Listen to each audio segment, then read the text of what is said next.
When you're starting out in real estate investing, which path should you pursue? Should you focus on active income or passive income? So let's get into that and then understanding which path should you pursue, why, depending on where you're at, and what are the ways to make money through those routes, right? It's one thing to say, okay, I want to get into real estate investing. Okay, am I doing it for passive income or active income?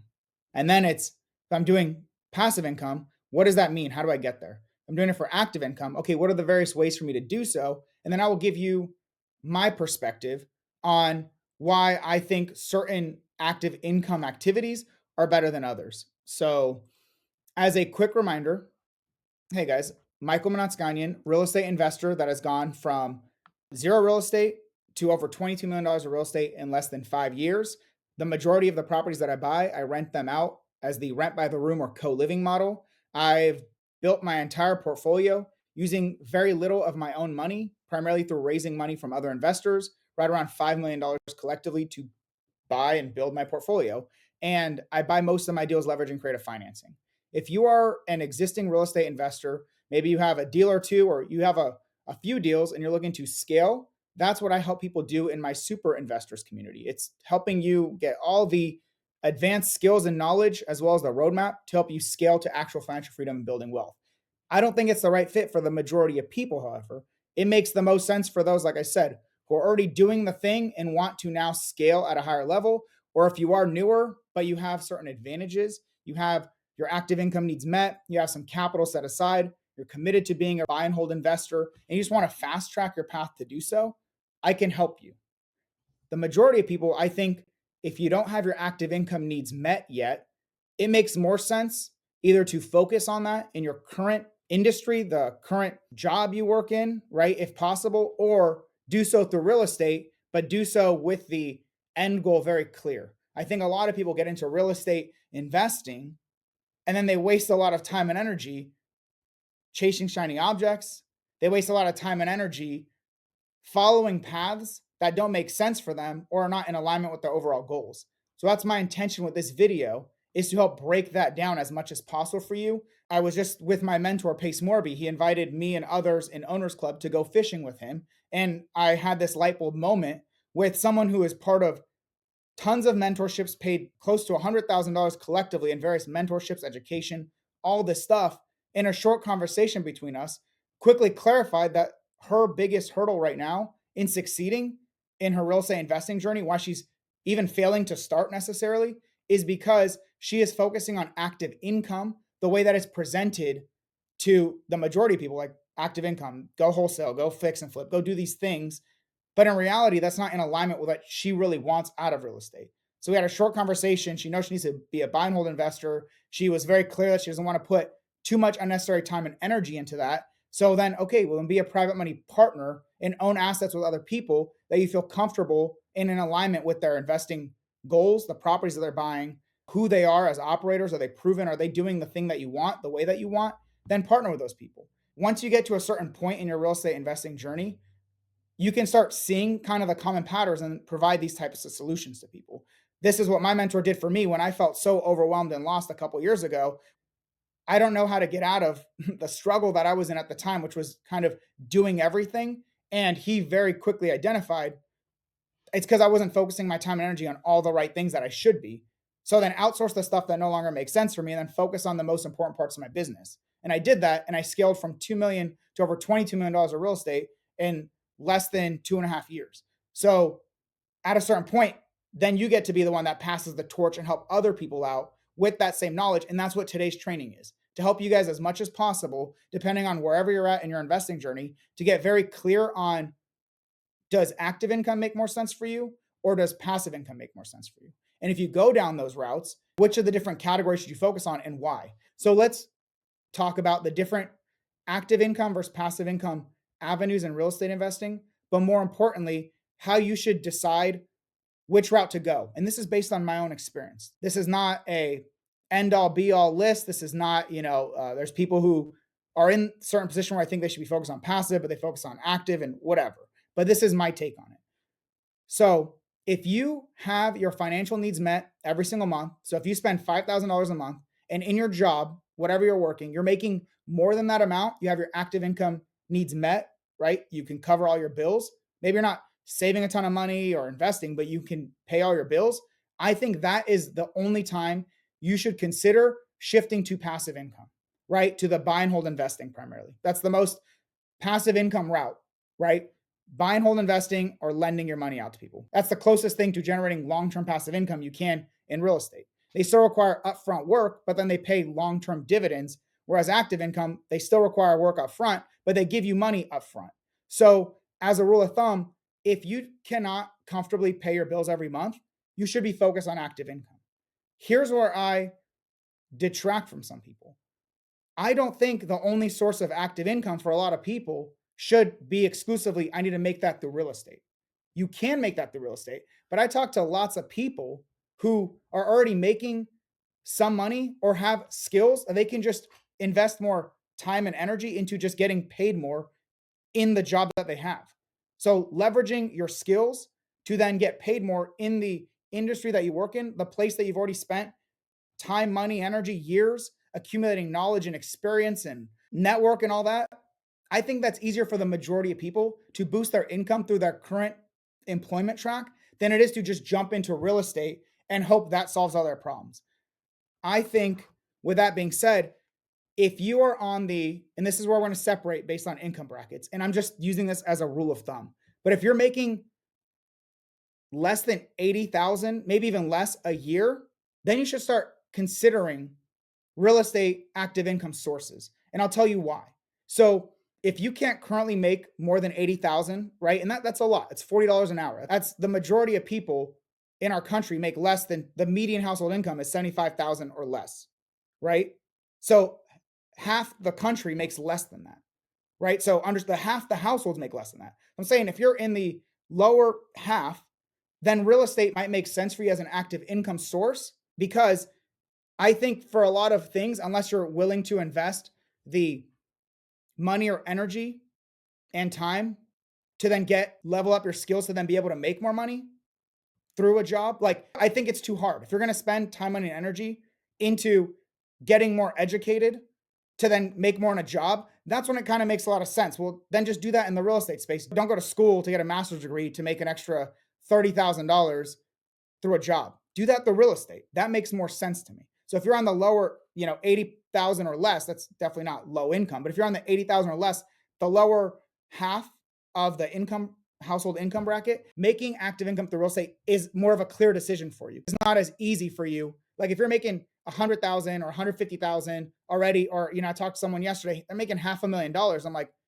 that's a great active income. Why would you then, if you're making all that active income, why would you potentially give that up to then go and invest time, money, and energy to learn how to wholesale, fix and flip, even bird dogging, one of my favorite active income sources, these other things? Why would you spend the time, money, and energy if you got $100,000 or more coming in to then restart in a new industry that is very hard and it is very competitive? So if you're going to do it part-time and you're not all in and you're not driven by the need for that active income, you're more than likely going to fail. You're going to burn out. You're going to think real estate's a scam. You're just going to give up on it because you're hoping, in the best case scenario, we'll say, you're taking home $100,000 a year through real estate, through wholesaling, right? Because it's not this linear thing.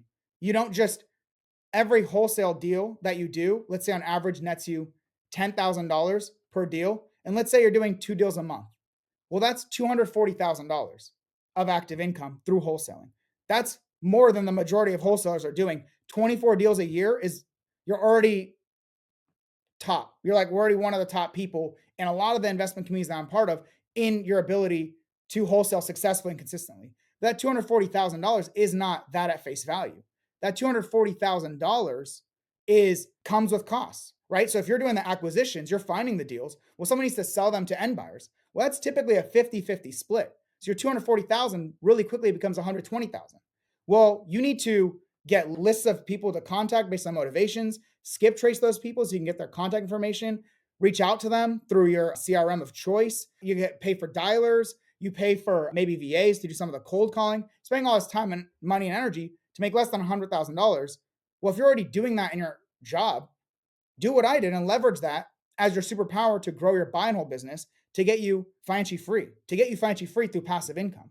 But if you are making less than that, you have a very clear case that this might be the strategy for you to pursue, right? So the big thing that I really want to articulate is if you're not already real estate investing, you're trying to decide, should I focus on active income or passive income? And you got to learn these skills either way. I think it's a somewhat clear financial decision.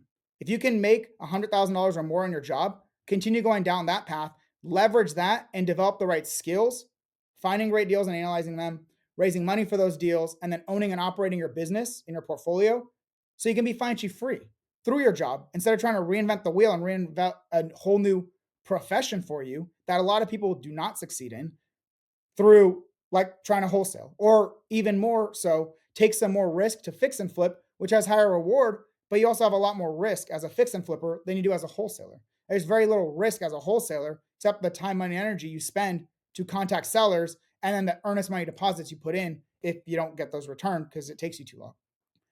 But if you're a fix and flipper, you can lose a ton of money if you get your numbers wrong and you have to sell it at a loss. You have to keep paying for it. And you're like in a position in which you have hard money loans, you're paying interest, and your debt is increasing. The property value is only typically decreasing. You overpriced it or something. You can end up losing a lot of money where your losses as a wholesaler is insulated.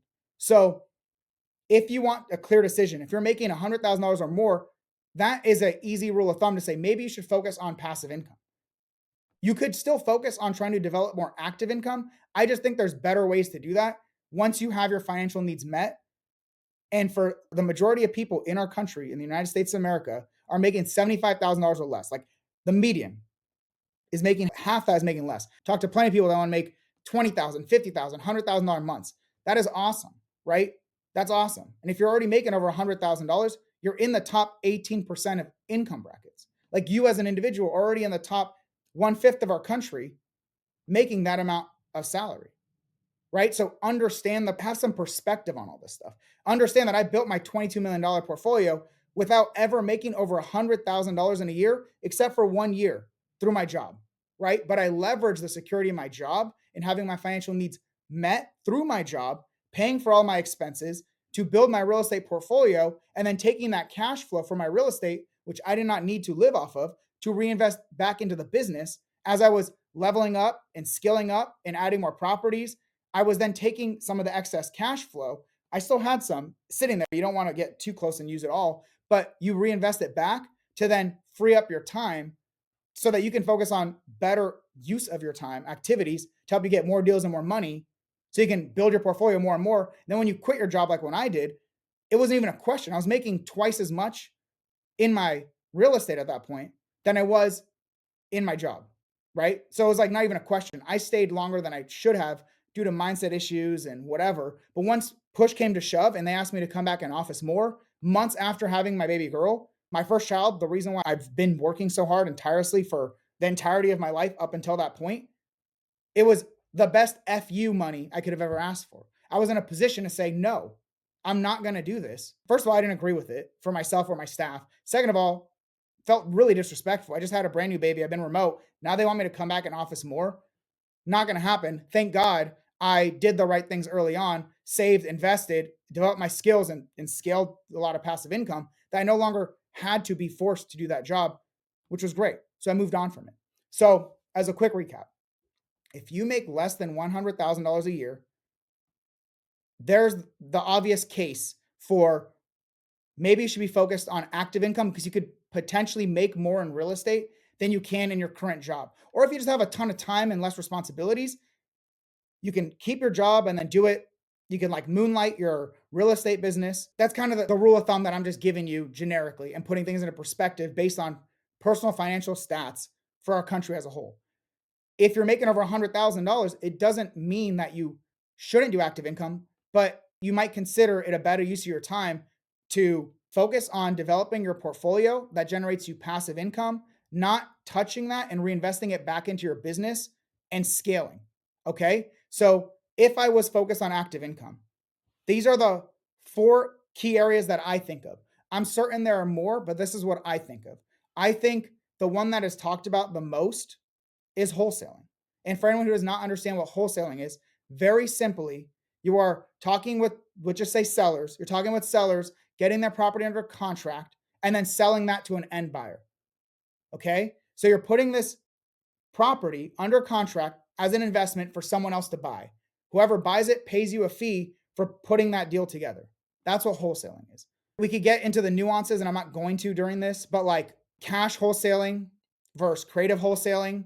If you are wholesaling and you want the largest assignment fees, I recommend focusing on cash deals because there's a lot more equity to play with in the markets that you're operating in. I would focus on more expensive properties with bigger spreads because, like, the wholesaler gets paid pretty in line with how much profit the end buyer will make.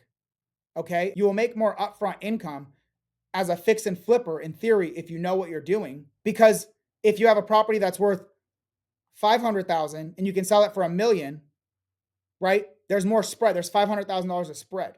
You're going to still have to do renovations and there's carrying costs and loan costs and the wholesaler assignment fee, but there's more to play with there. But if you're doing lower cost, $100,000 homes, maybe you can have a more volume, you could do more deals.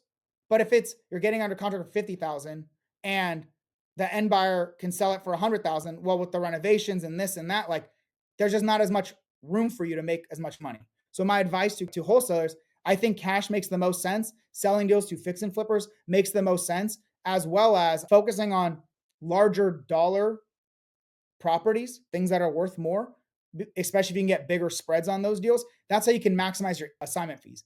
To be clear, I'm not saying it's easier. That's not the case. It's actually more often than not harder, right? However, it really depends on not just doing as many deals as possible. Depends on maximizing your actual assignment fee or your active income from that. It's kind of the same thing with buy and hold real estate. It's not about owning the most number of houses. It's about making as much money as you can in total, honestly, with the least amount of houses. All right. So that's wholesaling. Wholesaling is one of those things that seems like it's accessible to everyone and anyone can do it. You can do it from anywhere and this and that. And it's true, you can. But understand that because it's accessible, it's also competitive, right? And those that are competing with better data, better teams and systems and follow up and more experience and more time and all that, they have a competitive advantage over you. Doesn't mean it's going to be impossible. Just understand it's a business and you're competing with other businesses. And when that's the case, the business that knows what they're doing and has more time and all that tends to do better. All right. I'll leave it at that. That is wholesaling. I think wholesaling makes sense, especially if you have lower income. I'm talking $50,000, $60,000 or less. Understanding, like, I want people to understand, I'm not like an idiot when it comes to understanding like income brackets. And that's why I put into perspective what is like the minimum wage. I don't know. I'm in California, so I don't know, but it's like 15, 20 bucks, what translates to $40,000 a year, right? That's really kind of the minimum. People make $30 an hour, 60,000 a year, roughly, right? You just take the hourly rate, multiply it by 2, add a couple zeros, right? That's kind of how you get the annual salary. People go and get a bachelor's degree and a master's degree sometimes and end up with that much income. Whatever you do, and you can make more than that, right? Even the military, as an officer, I made more than that. With that being said, if you're making that $50,000, $60,000 a year, you can make the case that wholesaling should be something you go into. I still don't think you should go all in and stop your active income until you're really successful at it, because it takes time, money, and energy to get the flywheel of wholesaling operational before you actually start bringing in income and doing it consistently. And there's a lot of highs and lows. And depending on if you have a very lean lifestyle, you don't spend a lot of money, you don't have a lot of time commitments, maybe you don't have a lot of people like dependent on your income source. That's a very clear sign sometimes that wholesaling might make sense for you. Or you have lower income, you can replicate that more easily through wholesaling. That is when that could make sense for you. I weirdly enough did it in my investing journey because I didn't think that I could scale through buying and holding, even though I started buying and holding, but I was house hacking. I had to wait 1 year between each property. So then I started wholesaling as another way to do more real estate. Well, thankfully I got out of it because it didn't align with my long-term goals. I did plenty of deals and it was nice, right? There's benefits to it. I did a little bit differently and I'll talk about that. But if you're making lower income, you can make the case that even casually wholesaling, maybe one deal a month, one every 2 months, you can easily still replicate your salary, especially if you're doing the acquisitions, disposition, you're doing a lot of it yourself. Doing a couple $10,000 assignments, or sometimes, if you're doing a cash wholesale deal, bigger deal, make 50K, 80K, you can replicate your entire salary through one deal or a few deals. right? That's why that lower income kind of makes sense, but understanding that you may not be successful at that same time. The next active income a lot of people talk about, they kind of think of it as an elevation of like elementary school or beginner is wholesaling. I don't actually agree with that. But then they say, then fix and flipping. So you get your $10,000 assignments, you save enough to have, you're going to get a hard money loan. You're going to get a loan to buy a fix and flip property. You're going to need to put some down payment, 10% down. Usually they'll fund, depending on how skilled you are, right? I get better terms as a fix and flipper than someone newer because I'm more proven, right? I've worked with them longer, lenders, but they'll want you to put 10% down payment on the property value, and then they'll cover the renovations and 90% of the property. You still have to put in that 10%. Cool. So you take a couple wholesale assignment fees, stack them together, buy a fix and flip. So now instead of making 10K, you can be the one to make 30 or 50K, right? On that deal. So you're making more active income per deal. Once again, there's more risk involved with that, right? You could end up not making that money. Prices adjust, or renovations cost you more, or it takes you a few months longer. Very quickly, the profit you thought you had is gone, right? Or even now you're negative, and now what are you going to do, right? So there's ways to get out of that, but it's not as obvious when you're just starting out. But that's kind of the next thing. You buy a property, whether it's from a wholesaler, you just buy a property that's in some level of distress or under market value, you renovate it, and then you sell it to someone else, typically an end buyer, someone who's going to live in it. They tend to pay the most over like an investor or whatever. So there's those two routes. I'm not going to get too far into fixing and flipping. I think that's enough there. People think a lot of times the progression is you either start with wholesaling, then promote to fix and flipping, or you just start with fix and flipping, and you have to do all that before you start buying and holding. Well, I'm proof you don't, and lots of people don't do any of that and then just go straight to buy and hold investing. All right, so that's two active income sources. Understanding wholesaling is in theory more accessible. There's lower risk besides the money you put in to start your business. And in reality, there's less risk, but it could take longer for you to start generating income. And there's like typically less profit per deal than you would as a fix and flipper. You can have a better time succeeding as a fix and flipper doing that part time in conjunction with your job than you would like wholesaling. You can still wholesale part time, but understand it's just more challenging than those that go all in on it, have the better system, tools, and resources. But those are those two strategies. What I prefer more so, because I've always known I was a buy and hold investor, because I always cared about how can I get money coming in every month without me having to exchange time for that directly, right? Like I said, there's no such thing as passive income in the sense that you always have to, I mean, unless you were born with a bunch of money, right? There you go. Then take that, put it into 4 or 5% bonds or the stock market or whatever, and there you go, you're good. But I'm talking to the majority of us who that's not the case, myself included, was not the case. So when it comes to buying and holding real estate, right, which is passive income, you still have to initially find those deals. Typically, you're gonna have to fund those deals yourself, or even if you're raising money, you may not be able to raise all of it initially as you're developing your skill set, but you have to work to make the money to be able to invest. Then you have to work to get the deal, get it operationalized, scale your portfolio until you can start bringing in people like I've done to free up a lot of my time in my real estate business. That's the goal. And that's what my mentors taught me. And that's the path I'm on. I'm not nearly as time free as they are, but I'm working towards it. But there is always time invested at minimum to make the money to be able to invest. Even if you're a lender, which is semi-passive, passive, whatever you want to call it, you still have to make the money, even if you're not the one actually doing the real estate part of the business. Even the stock market, all that stuff. You have to make the money to then be able to invest in these passive, semi-passive, semi-active income streams. So when it goes back to active income, I knew I wanted to be a buy and hold investor. So what I did, even though I started with buying and holding, is when I was wholesaling, I was doing something more so like bird dogging. I was talking to end buyers, doing strategies that I wanted to do at that time, which I thought the best strategy to put little to no money in, if I was going to go as an investor, was the BRRRR model. You buy a property, you renovate it, you rent it out, you refinance it, and then you pull your money out, right? With the refinance, you long-term debt in place, pull your money out. Sometimes you get all your money out. Sometimes you get more than you put in out. Sometimes you get less and you have to leave money in the deal. But the idea is you can pull some, if not all of your money out, and then repeat that, like recycle that capital for new investments. So what I did was I bird dogged. I went to markets that I was interested in, and then I found buyers doing that strategy. And then what I did was then I started wholesaling, right? So I knew the buyers and what they wanted. Then I started talking to sellers directly and structuring investment opportunities that I knew my buyers wanted. So I was still wholesaling, right? And getting active income from that. But the main reason why I did it was because I knew I wanted to do what the buyers were doing. I just wasn't comfortable with implementing that strategy yet because I have not done it yet. I wasn't comfortable investing out of state yet, handling those types of renovations and understanding the loans and all that stuff. So what I did was I found buyers, provided them value by bringing them the deals they wanted in exchange for money up front, active income, even though it was less than I would have made, a little bit less. If you're bird dogging, you tend to make a little bit less than a wholesaler would.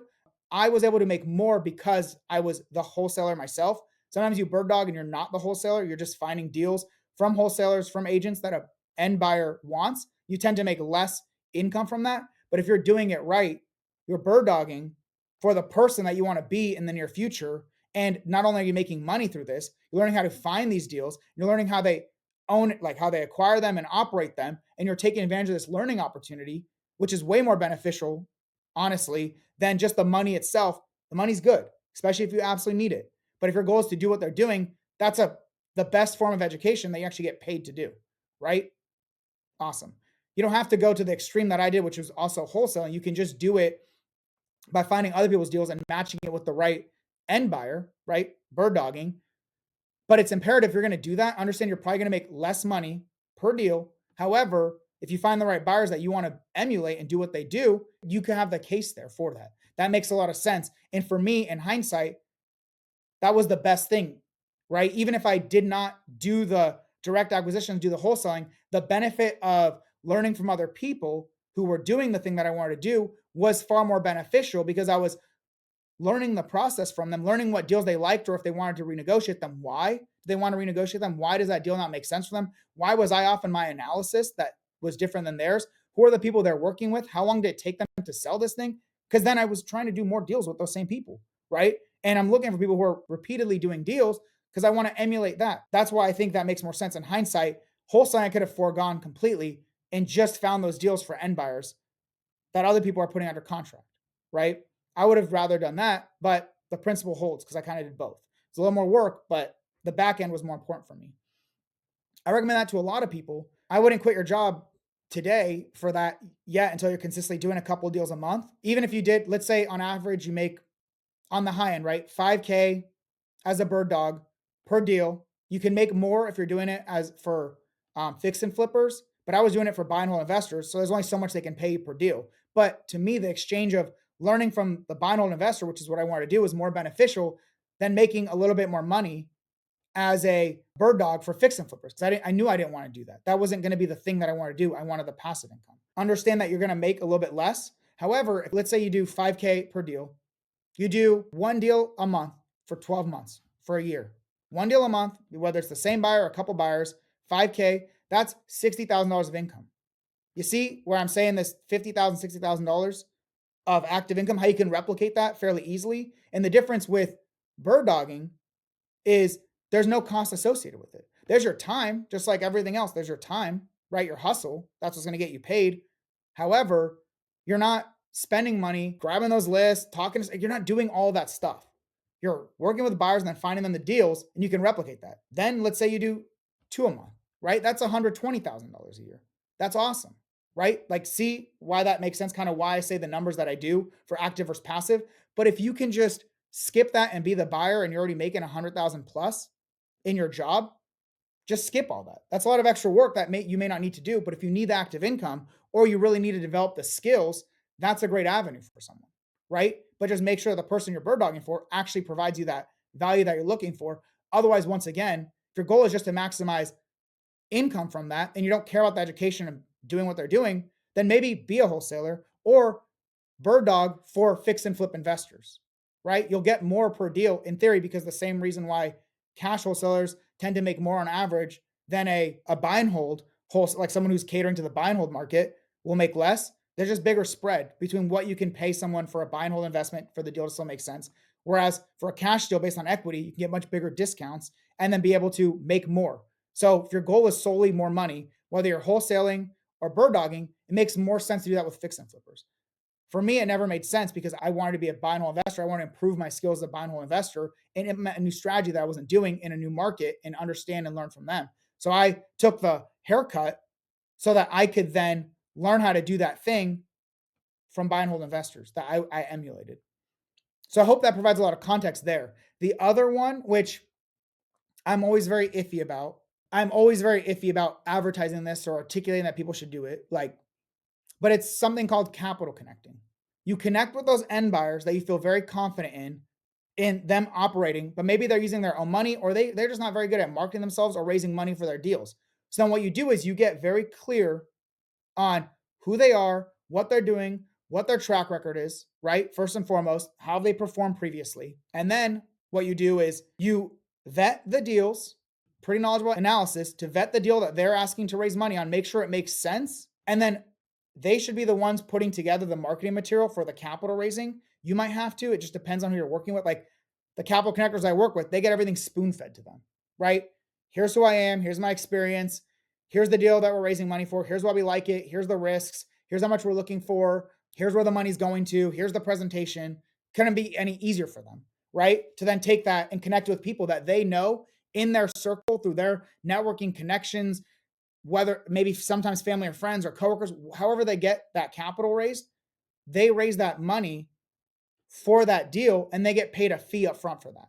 In theory, there's like rules about you can't get paid a percentage fee. Like if you raise $100,000, you can't get paid 3%. Like I get, 3%, $3,000 of the $100,000 that I raise, right? But just you can put a flat fee and provide some additional services, some consultation services, and help connect the dots and get paid in that route. That's not the point of this video. The point of this training is for you to focus on here's another avenue for active income, working with end buyers, ideally doing the business the way that you want to do it. You're going to make less than you would have for wholesaling or fix and flipping per deal, but you're also not going to spend any money, right? So once you look at the net, you'll realize, I talked to plenty of people who have just after 6, 12 months, all they've done is lost money, time, and energy trying to wholesale. Definitely lost money, fix and flips gone wrong. Well, that's impossible with bird dogging and capital connecting. All you can do in those scenarios is waste your time, primarily if you're working with the wrong end buyers. That's usually when you waste your most time, or you're shitty at what you're doing and you don't understand how to analyze deals well, and you're bringing your end buyer deals that don't make sense, like the numbers don't make sense and are not in alignment with what they're looking for. So you're just wasting your own time in that scenario. Or you could be wasting your own time by not working with proven buyers who have needs for the deals and the money that you're trying to provide them, and then they're not following through, right? They're not doing their piece. Well, cool, move on to the next one. That's easy. But if you don't have the skills to analyze and understand what's a good deal, well, it's gonna be really hard for then A, to bring good deals to your end buyers that you know you're gonna get paid for, or B, raise money for good deals. And that's where I get really hesitant about recommending capital connecting, because in my opinion, in that scenario as a capital connector, I don't give a crap about the borrower or the end buyer. Honestly, they're going to be the one to pay you. I want to learn from them. But in this scenario of all the people I care about, I don't care about the end buyer relative to the lender. I care way more about the lender and ensuring that their money is as safe as possible. And I'm bringing them, if I'm connecting them to someone, I am doing my own due diligence to make sure that that operator, the borrower, has a solid track record and that the deal makes sense. At the end of the day, it's still up to the lender to do their own vetting and to make sure that operator is in alignment with them. They have the experience that they want. The deal makes sense. They understand the risks and the rewards of this deal. However, if you're connecting money to those deals and you're like a middleman between this stuff, you got to make the information very accessible. And in my opinion, you shouldn't try to raise money for people that are not doing things well, right? They're not doing it at a high enough level or not doing it well, right? I think that's setting most people up for failure. Does it mean every single person who is less experienced or has had a few hiccups should not be able to raise money? No, that's not what I'm saying. But what I'm saying is you want to minimize the risk for your lender in having better operators. I would make sure that you feel very comfortable with their track record and their deals make sense before you raise money on those. The first thing I would do if you're a bird dog is analyze the deal and make sure it makes sense for your buyer. First thing I would do if you're a capital connector is make sure the deal you're raising money for makes sense and then raise the money for those deals. You can get paid a fee on that as well. And the big advantage is you might make less per deal, but you're also not spending. You might make less gross revenue. Like the wholesaler will make 10,000 assignment, but then you got to pay your dispo and you have to pay your marketing costs and all this stuff, right? What you're left over with could be significantly less than $5,000 at the end of the day. Well, with a bird dog or capital connector, you're making that money and there's no expenses, right? Your time is lost in either scenario, but like the time goes, that's where you're exchanging your hustle, your time for that active income, but you're not like, there's no like expenses to pay after that. Maybe you get like a $50 to $100 a month CRM, whatever. That's the cheap part, right? That's not the end of the world. If you want to keep track of things at a high level, if you're just starting out, you can do all that on a spreadsheet. I might just create one for you guys for free for those who hop into my free Wealth Through Real Estate school community. I'll just create one of those so you can keep track of this stuff more easily. Comment now on here, on Instagram, on YouTube, if you want me to create something like that for you. Some way to keep track of and organize your buyers if you're bird dogging for deals, or your buyer/borrowers if you're capital connecting, as well as the people who have said that they would be willing to lend to you. I do all my stuff on a CRM. It's more automated, more scalable, but it took time to get to that point where it even became a necessity. It's almost more work than it's worth on a CRM when you're just starting out. You can get to that point, you scale to that point later. I can drop that in there if someone wants that for you. So why do I prefer, in theory, you would make less revenue as a bird dog or capital connector? Why do I recommend that over wholesaling? Well, like I said, you might actually end up with more profit, but more importantly, you're gonna end up with the right skills. Because if you are serious about being a like financially free through real estate, you're not gonna active income your way there. You're not gonna wholesale bird dog, whatever. Like you can't stop there. You have to actually own the assets so you generate the cash flow that makes you financially free and the tax benefits associated with it. So you don't waste money on taxes. Like I haven't paid taxes in years, all thanks to my real estate portfolio, but also the wealth associated with it, right? The tenants paying down your debts, they're paying down your debts and paying you excess, making you cash flow, making you free. They're paying down your debts, adding to your wealth, adding to your net worth every single month. Your properties are increasing in value. They appreciate in value, adding to your wealth, adding to your net worth by building your equity for you. That only happens through owning assets. You can do that if you already have money as a private money partner. You just find people you want to work with and then you lend them the money. Like you guys partner on the deal. So you're not actually lending in that scenario. You bring the money to buy the property. You get a percentage of ownership and cash flow. So if you have more money but less time, that's the route, right? There's some people, well, actually plenty of people that are in that position. I talked to plenty of them, right? I've raised millions of dollars from people like that. But then there's also the people who want to buy and hold real estate, and you can either use your own money to buy those deals, or in my opinion, raise money to buy those deals. So then why do I like bird dogging and wholesaling? I, I don't like wholesaling. I don't wholesale anymore. Why do I like bird dogging and capital connecting? Well, the only two skills you need to be able to buy and hold real estate is how can you find great deals?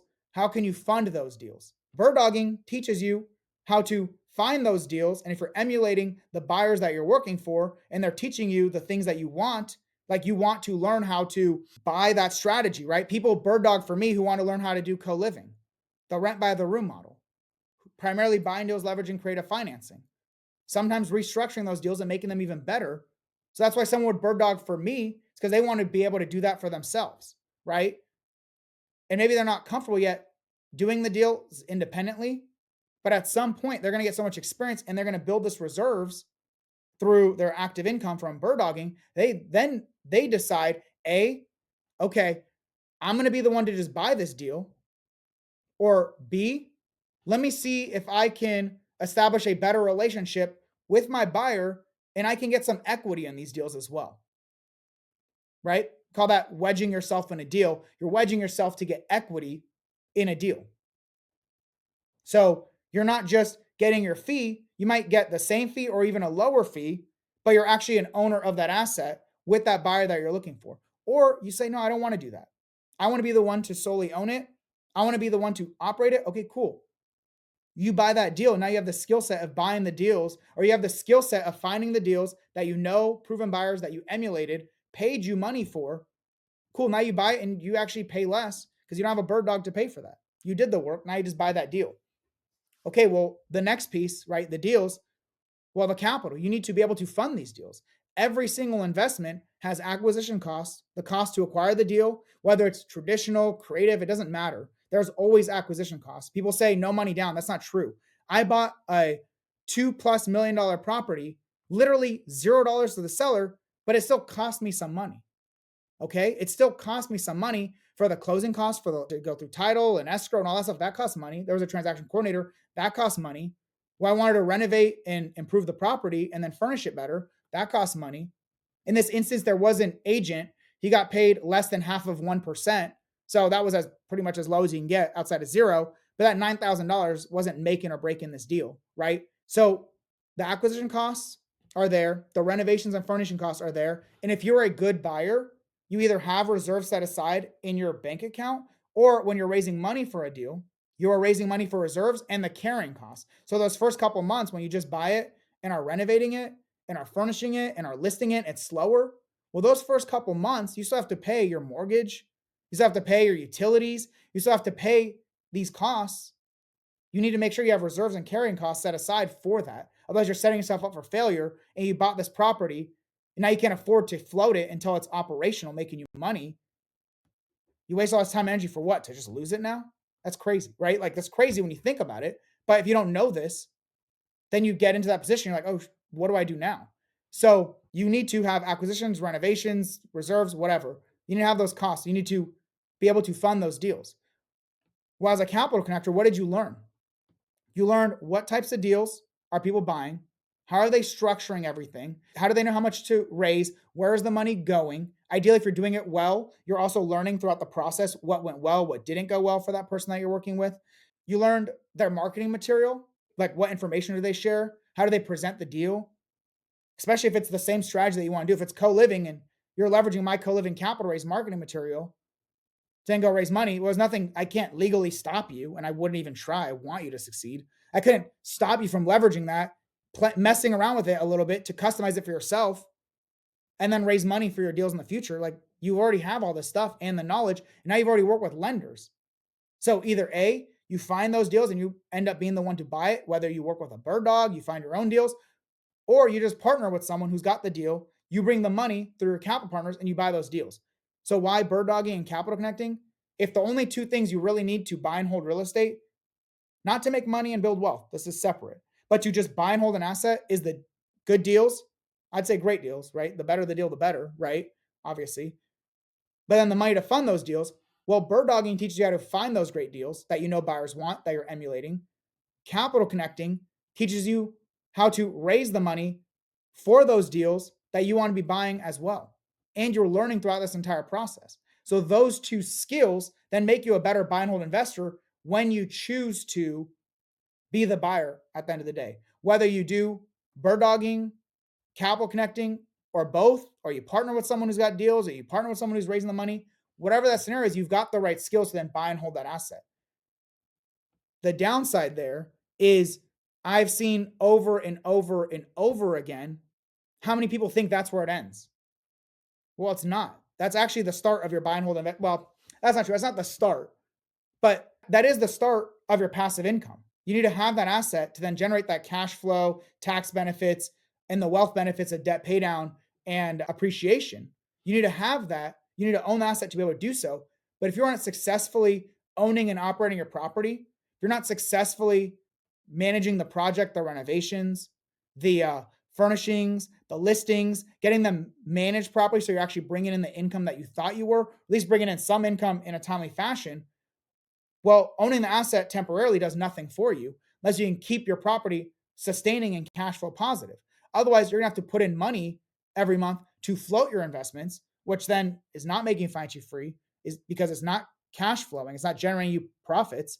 And then if you lose your property because you can no longer continue to float that investment, well, you've lost all the wealth benefits that you once thought you had.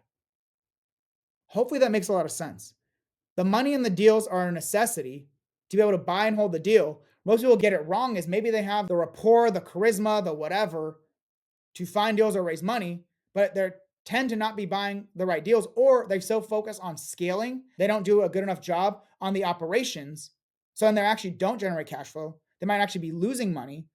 And then if you cannot afford to float your mortgages, your debts, you're going to lose your asset and you get none of that wealth benefit. So you did all that for what, really? I want you to really think about that. That's why I focus on like my triangle of things you need to understand to be a successful buy and hold real estate investor.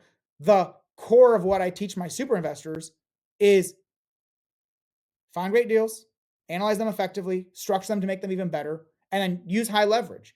You don't need to be the one to go directly to agents and sellers to find those deals. Get consistent deal flow in the types of deals that you want and have other people work on your behalf. Once again, bird dogs as a win-win exchange or wholesalers, right? Acquire the deal, right? The deal.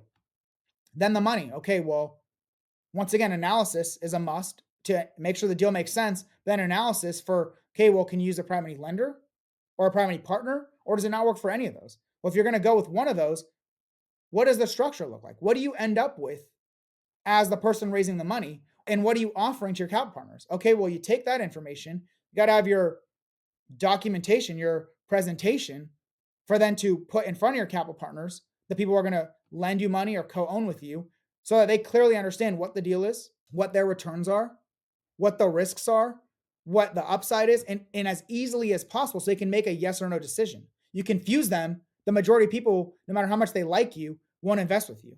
And capital raising, number one thing typically is the person has to know, like, and trust you, right? First and foremost, it doesn't matter how great your deal is. If they don't know, like, or trust you, the majority of people outside of very inexperienced lenders will not invest with you. So that's like the first thing, the necessity for capital raising.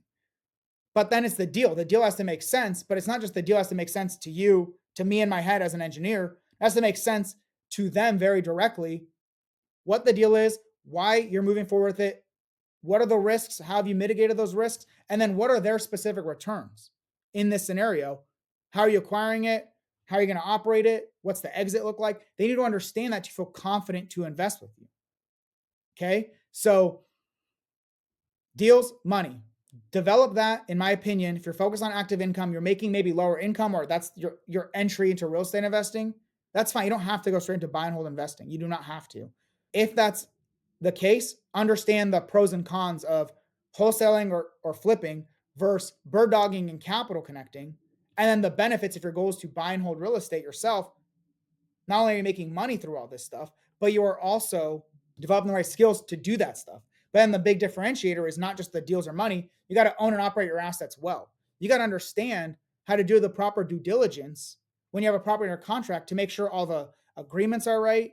You're inspecting the property effectively. If you're anything like me, you leverage that inspection and get way better terms during that process. So you get it at a lower price, or you get the seller to renovate things for you, or you know, if possible, if it's seller financing, or that you can adjust the interest rate down, get you more cash flow, better returns, whatever that looks like. You don't understand how to do all that, then close on it successfully, and then manage the project successfully so that you renovate, furnish it, then manage it successfully, and then have your investor relations successful so you can pay your capital partners on the deals that you're raising money for. And then you need to know how to grow and scale your business successfully for who are the key hires that I should make, when. Who are they? When should I do it? What role will they play? When does it make sense to offload certain aspects of my business to someone else that I can hire and train to do this thing so that I can free up my time to then focus on higher use, more money, more deals, close more properties, have them successfully operate it once you train them well. And then there's like tax stuff, and there's like, you need to have the right professionals on your team. All these things, that's really what Super Investors is for those buy and hold investors looking to scale their portfolio and have this roadmap, this blueprint for them. If you are someone who has at least $20,000 in reserves right now, the more you have, the easier the journey is going to be for you. If you have some experience in real estate investing already, even if it's traditional financing, house hacking, you accidentally became a landlord because you had a house and you moved out and you rented out, whatever, you have some experience, some reserves, and your active income needs are met, then let's talk about if Super Investors is the right fit for you. Just DM me on Instagram at MichaelMNAT. I'm going to drop it in here. It's in the bottom of the video usually. But for the majority of people, I don't think that makes sense for you right now. Well, yes, I know that for a fact because 50% of our country their household makes less than $75,000 a year. So a lot of people are making that $35,000 to $60,000 a year. So maybe it makes sense to focus on your active income. Well, unlike the majority of people, what I do is I do all these free trainings for you guys. I try to give you as much as possible to help you guys out so you can develop your active income, get your roadmap going, develop the right skill sets, have the right tools and resources that I wish I had when I started first learning about real estate investing 7 years ago. So I always knew I wanted to be financially free. I had no idea how I was going to do it. I had a raised in a single family household. My mom worked multiple jobs just to barely make ends meet. I'm a family person. I did not want to have kids if I did not have the time and energy to actually spend and enjoy with them. So my drive for wanting to be a family person, a family man, great and present husband and father was a big driver for me. And I knew I wanted to be financially free, ideally have my finances really in order before I ever even considered starting a family. So that was my driver. And I knew that that was what I wanted to do. 7 years ago, I realized real estate, not stocks, was going to be my path to do that much quicker. I just didn't know what I was doing then. I was just learning through books and podcasts and bigger pockets and whatever. And I learned enough. By 5 years ago, I bought my first deal after years of free education and paying for books and podcasts, and between a lot, hundreds, if not close to 1,000 hours of deal analysis, hundreds of deals analyzed, creating a buy box, going to local meetups and all that. I finally had the confidence. That's not even true. Full transparency, I didn't even have the confidence before I bought my first deal. I gave myself an ultimatum, and a lot of you guys have known my full journey. I gave myself an ultimatum that said, if you want to be an actual real estate investor that's financially free, you can't just stop at analysis. The people that own the properties, the next step that they take is they make an offer. I know, earth shattering, of course. But it's funny because a lot of real estate investors I talk to are stuck in the same thing. They're learning, but they're not taking action. Or they're taking the next step, which is maybe analysis. Maybe they're talking to people, but what they're not doing is actually making offers on deals that make sense for them once analysis is good. That is why the term paralysis by analysis exists. The majority of people are stuck in that phase, and I was too. I forced myself out of it because my goal was financial freedom through real estate. Was not going to happen. You don't get financially free through real estate without generating passive income. You don't generate passive income through real estate without getting cash flow. You don't get cash flow from unless you're owning properties, which means closing on them, which means making offers on them, which means analyzing them, right? And then having a clear buy box and strategy for how you're going to get there, right? Well, I was stuck at like step 2.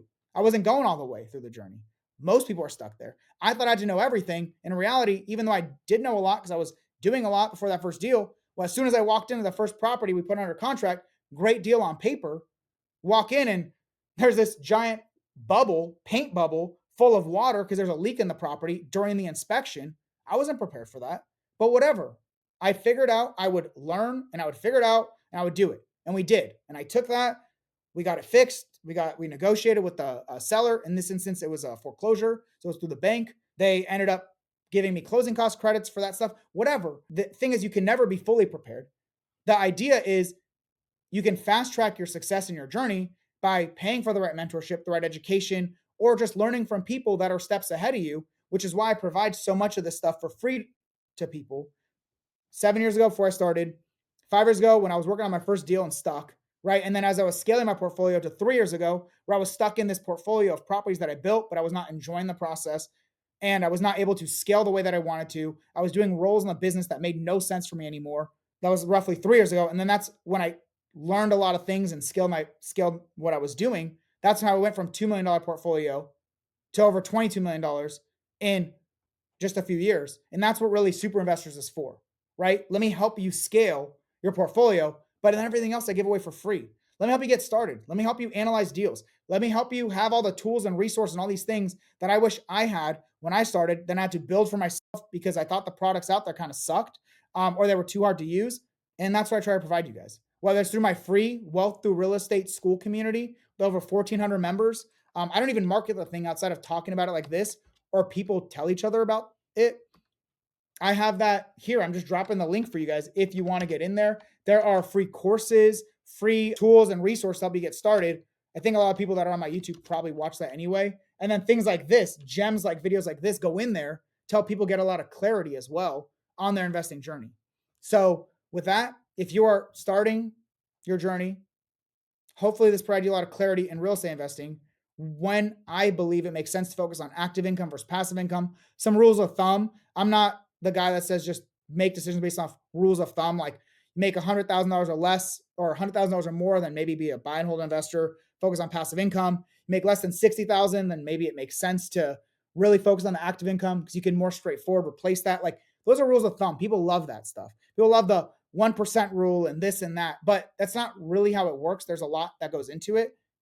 But I hopefully, as an experienced investor, that provides you guys a lot of my take that can help you out in your journey, making that decision, and then choosing wholesaling, flipping, bird dogging, capital connecting. Why? The trade offs, the pros and the cons, or just skipping a lot of that and just going to be a buy and hold investor. For me, was through house hacking, leveraging traditional loans, my VA loan, FHA loan, going that route was how I started. And then I started scaling, leveraging my super investor blueprint, right? Leverage. Leverage is the key of scaling a portfolio to over 20 plus $1 million in less than 5 years. The majority of that happening in less than 3 years. Raising money to buy your deals, leveraging creative deal acquisition strategies, not just creative financing, but also creatively getting deal flow, and then also maximizing your rental income. For me, it's through the rent by the room model, right? So with all that, I appreciate you guys.